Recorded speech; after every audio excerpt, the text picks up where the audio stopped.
This is Mr. Bean. And for 90s and maybe some early 2000s kids, he was a phenomenal cultural icon. And watching him grow up was really important for me.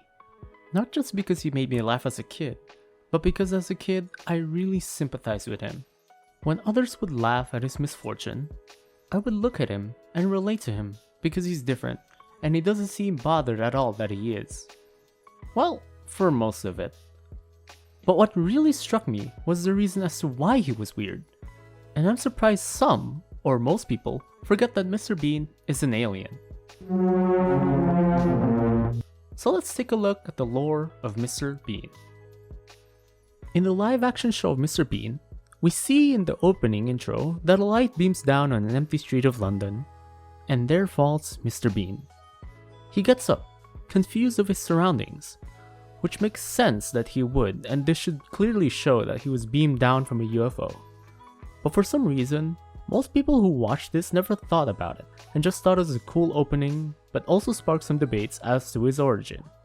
And according to this anonymous review on IMDb, the title character is seen falling from the sky in a beam of light in the middle of London. And this has sparked many debates with fans about whether Mr. Bean is actually an alien.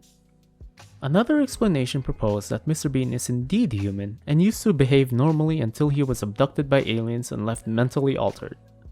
Alternatively, the original intent of him beaming down from a light ray with a choir of singing may have really meant that he was being sent down from the heavens above.